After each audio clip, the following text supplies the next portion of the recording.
Why are you so anxious to fight Munguia next, man? I feel like that's the biggest fight right now. I want him in October. We definitely want Munguia next for sure. He's Mexican. I'm Puerto Rican. I think this is a very good matchup. Berlanga versus Munguia, but I would pick Munguia to win this fight. I think Munguia is a better fighter than Berlanga at this stage. But let's go back to him fighting Quigley. Berlanga is supposed to be this big power puncher. He's 21-0, 16 knockouts, about a 76% knockout percentage. So going into this fight, I thought Berlanga would end Quigley in about 4-5 rounds. Demetrius Andrade knocked him out in 2 rounds, and on top of that, broke his jaw. And Demetrius Andrade is not known as a puncher. And before this fight, I didn't think Berlanga was great or good at this stage of his career, but I thought he had one thing, and that's power.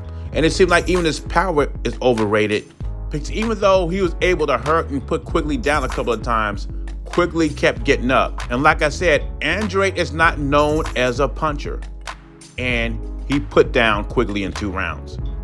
Definitely, Berlanga has a lot of work to do, and if I was his trainer, which I'm not qualified to be a trainer, but the logical thing to me, among other things like cutting off the ring, I would tie this guy's right arm behind his back and make him throw 500 jabs a day. And to be honest, I don't know what's wrong with Oscar, but far as a Jaime Munguia Edgar Berlanga fight in October, I love it. I think it sells well throughout history.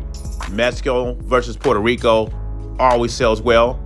And you got 2 undefeated fighters, 2 young undefeated fighters, and this is one of these fights that can sell well without titles being on the line. But if I'm going to pick right now who I think is going to win, I think Jaime Munguia wins. He's just a better fighter at this stage.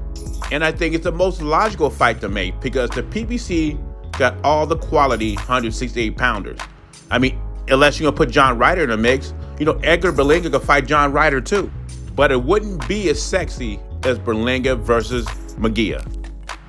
We're going to fight Wilder in December, so we're not going to fight like Herbovich or Usyk or Rui, you know what I mean? Yeah. So, but I still want a guy that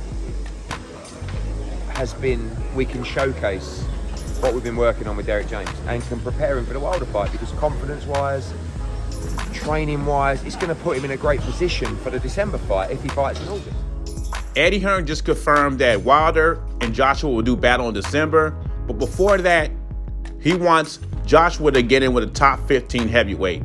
And I agreed, because a lot of people were disappointed with Joshua's performance against Franklin, even though Franklin's a decent heavyweight and Joshua is on his 3rd trainer. After the fight, I said Joshua needs 1 or 2 more fights. His next fight they want to have is in August. And the next guy I would like him to face is Otto Wallin or Procoli, but Eddie Hearn already shut down Procoli. So I like to see him there with Otto Wallin before he does battle with Deontay Wilder. And from what I'm hearing, Wilder is talking about doing a fight before December 2, and one of the opponents he's talking about is Andy Ruiz. At least sources are talking about Andy Ruiz. I don't think Otto Wallin has lost a fight since battling Fury, and you could argue Wallin probably gave Fury a tougher fight than Wilder. If anybody else had that cut that Fury had in that fight, they would have stopped it. Otto Wallin hasn't lost a fight since 2019. He's been on a 5 or 6 fight winning streak. So I like what I'm hearing from Eddie Hearn, Joshua in another fight in the summertime before he gets in there with the bronze bomber. I think it's funny how the casual optics work. Joshua gets in there with a top 15 heavyweight in Jermaine Franklin, and Wilder knocks out his sparring partner, and we say, Wilder's back, AJ is done. Anyway, leave your thoughts in comments below. Jay Beasy, I'm gone. Because that AJ right there can't go 3 rounds with Deontay Wilder. I didn't even see the whole fight, but I know if you second guessing yourself by any stance, you do not belong in the ring with Wilder.